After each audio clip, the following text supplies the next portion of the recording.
건물을 매입하려고 계약만 해놓았을 뿐 아무런 권리가 없는 것으로 드러난 한성 SNS가 용역업체 직원들을 동원 건물주의 허락도 없이 무단 점유해 출입문을 봉쇄하고 사무실 출입을 막고 있는 무법천지 상황이 한 달 넘게 지속되고 있습니다.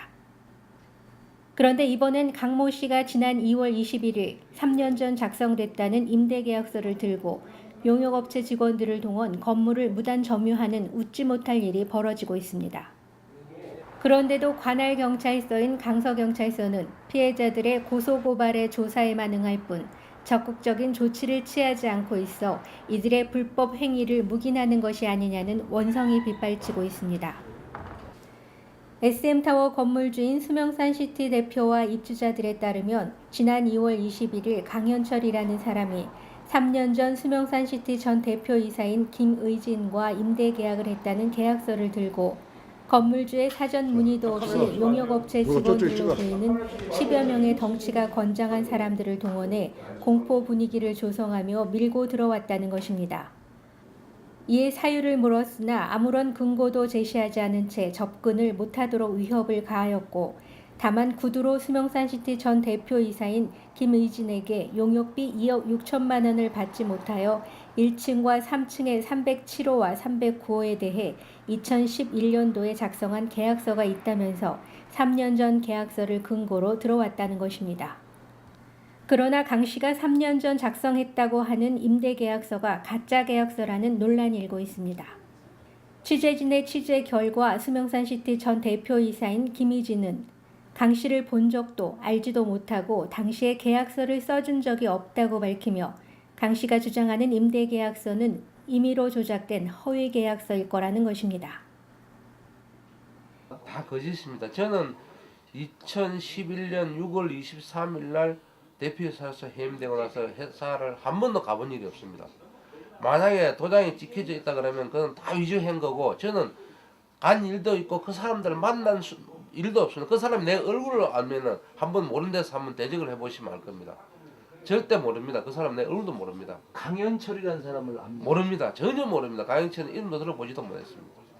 이에 대해 강 씨는 김희진 전 대표가 계약서를 써준 것이 맞다고 주장하고 있으나 정식 인터뷰에는 응할 수 없다고 거절했습니다.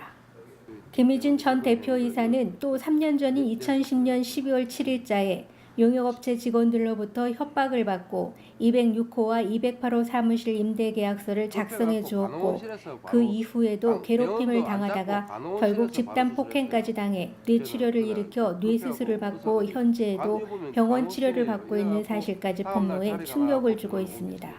계약서가 어떤 거죠? 예, 처음에 써줬던 거는 김동기 외에 일명해가지고 이 5천만짜리 써줬게 됐습니다. 그리고 이 써주고 나서 한 달 후에 또 다시 써달라 그래서 2천호 그 깡패 오른팔이라고 있습니다. 그에 2천호 외에 해갖고 5천만이라고 써줬는데 실제는 이거는 2천 내용으로는 2,500만짜리입니다. 쓰기는 5천만으로 써있는데 고객 아니가 제 글씨가 아니고 고객인 것인 것 같습니다. 이렇게 써주게 됐습니다. 그 계약서가 지금 강압에 의해서 어쩔 수 없이 써준 거라는 네, 거예요? 강압에 써줬습니다. 그거는 우리 내용이 다 확인서를 다 우리가 받아놓은 게 있습니다. 예, 어떤 게 확인서예요? 예, 여기 확인서에 우리가 여기 보면은 우리 이사에서 고기한이 이사가 있었는데 저하고 있었는데 요 확인서에 보면은 이렇게 써 있습니다. 강압에 의해서 했다는 걸 몇 명이 와서 했다는 걸 다 써져 있습니다. 거기도 있고 요 추가에 쓴 것도 이렇게 확인서가 다 있습니다. 이렇게 강압에 의해서 쓰는 게 예. 4월 11일 날 회수했는데 4월 15일 날 저를 너가 모든 걸 받아갔으니까 너가 좀 맞아야 되겠다 그러면서 그때부터 저를 폭행을 했습니다. 그날 이제 회수한 대가로 제가 맞은 겁니다. 그때 폭행으로 지금 어떤 피해를 보셨나요? 그때 폭행으로 갈비뼈가 우측 6번 갈비, 좌측 6번, 7번 갈비뼈가 3개 나갔고 머리가 뇌수술을 받아갖고 천공술을 하고 지금도 2달에 한 번씩 경희의료원에 치료를 받고 있습니다. 정기적인 치료를 받고 있습니다. 그때부터 이제 폭행을 당할 때부터 응급실에 가가지고 새벽 11시부터 저는 수술에 잡혀 있지도 않는데 너무 응급하다 그래가지고 다른 수술실에 갔다 오시가고 의사님이 급하게 11시부터 했고 3시까지 새벽에 저는 수술도 안 잡혀 있었는데 그래서 수술을 하게 됐습니다. 그때부터 정기적인 이렇게 외래 진료 보면은 박봉준 교수님이 수술을 집도하여 가지고 지금까지 계속 2달에 한 번씩 정기적인 물리치료를 받고 있습니다. 계속 이렇게 받고 있습니다. 이렇게. 그리고 2달에 한 번씩 약을 가면은 하루 3번씩 먹다가 지금 2번으로 이제 줄여진 상태에서 이제 결과를 보고 있습니다. 아직도 후유증이 있습니다. 그날도 제가 출근 안 했는데 4월 15일인데 오후쯤 출근을 해가지고 처리할 일도 있고 저는 제 방에 4층에 있어가지고 갔는데 김치 유죄를 폭행한 처남입니다. 김치 가지고 저를 2층에서 자기 회장이 부른다고 내려가자 그랬습니다. 그래서 저는 할 일이 많아서 못 내려가고 있는데 계속 제 세상을 두드리면서 빨리 가자고 독촉을 했습니다. 그래서 저를 찾아온 손님이 5명이 있었는데 잠깐 기다리라 그러고 내려갔더랬습니다. 그 친구들은 이제 우리 회사에 분양을 받기 위해서 왔던 사람들입니다. 그래서 제가 이제 내려가가지고 2층에 들어가자마자 가니까 그 2층 하면서 그 애들 깡패들이 우글우글 있었습니다. 제가 알기로는 한 5명 정도 된 걸로 알고 있습니다. 그래가지고 그때부터 뭐 특별한 말도 안 하고 이제는 네가 모든 걸 인수받았고 너 수명산 대표면 네가 돈을 왜 안 주느냐, 너 돈 안 주니까 좀 맞아야 되겠네. 그때부터 폭행이 시작됐습니다. 뭐 반항할 수 있고 그런 입장도 아니었습니다. 반항하시면 죽는 길밖에 없었고 뭐 2층에서 뛰어내리는 수밖에 없었습니다. 그래갖고 폭행을 하고 때리고 한 몇 시간을 때렸습니다. 그리고 나서 뭐 자기들 하물며 자해 비슷하니 화분을 깨가지고 그러고 네가 우리는 쌍방이야 그러면서 그런 표시까지 내고 위협을 주고 결국 그거는 표시를 안 냈습니다. 그래갖고 자기들이 경찰서에 신고를 했습니다. 그래갖고 그래놓고는 경찰이 오니까 합의 받았고 다시 가라 그러고 그렇게 그 애들 모든 프로그램을 자기들이 다 만들어갖고 작전을 하더라고요. 나는 그걸 몰랐습니다. 나중에는 알고 보니까 그래가지고 죄를 덮으시려고 그렇게 했던 것 같습니다. 예. 그 폭행 사건으로 인해서 예. 어떤 조사가 이루어졌고 결과가 어떻게 됐습니까? 네, 그 폭행 사건으로 해서 이제 고소를 했는데 검사 쪽에서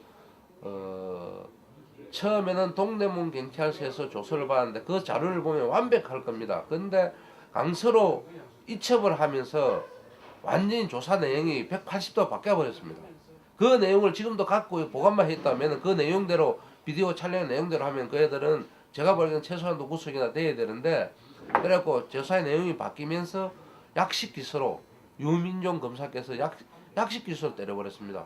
그래서 재판도 한번 받아보도 못하고 억울해서 항소를 했더니 항소도 받아줬습니다. 또 항소도 받아줬는데 항소 재수사를 했는데도 증거 보신 걸 다 그쪽 편으로 다 만들었고 확인서를 다 받아놔 놓으니까 제 혼체밖에 없었습니다.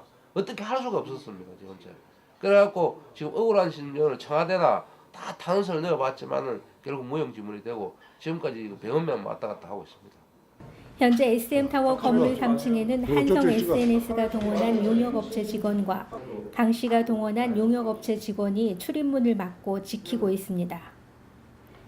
이로 인해 인테리어 공사를 해주고 공사 대금을 한 푼도 받지 못한 채 사무실을 사용하고 있다는 원풍건설 장병호 대표이사의 분노만 커져가고 있습니다.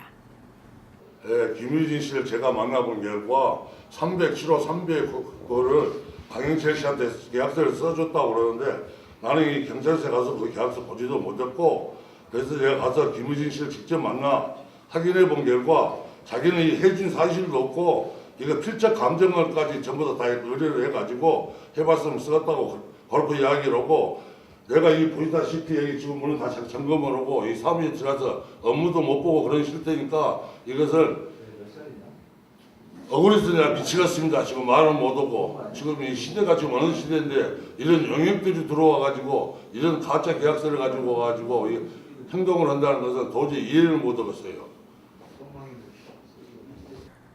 또한 채권자인 푸른저축은행과 채권 매입을 위해 10% 계약금으로 계약만 한 것으로 확인된 한성 SNS가 사건의 건물을 점유할 아무런 권리가 없음에도 불법 점유하고 있고 자격도 없는 한성 SNS가 SM타워 전 관리사무소인 정원개발과 관리용역 계약까지 체결한 것으로 드러났습니다.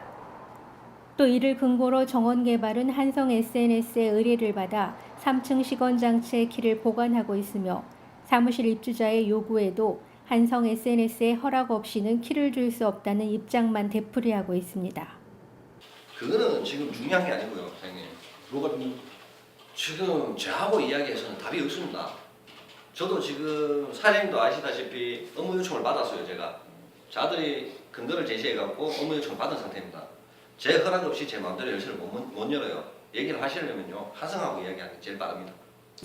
현재 SM타워 건물의 권리를 주장하며 점유하고 있는 한성 SNS와 3년 전 수명산시티 전 대표가 자신들에게 작성해줬다는 임대계약서라고 주장하는 강 씨 모두 불법으로 무단 점유하고 있다는 것이 드러나고 있는데도 강서경찰서는 이해할 수 없는 미온적인 자세로 일관하고 있습니다. 이로 인해 강서경찰서는 피해자들로부터 원성과 함께 이들을 비호하고 있는 것 아니냐는 의심까지 사고 있으며 피해자들의 피해를 최소화하기 위해서는 검찰 등이 하루빨리 직접 나서야 하는 것 아니냐는 목소리가 높아지고 있습니다. YBC 뉴스 강효숙입니다.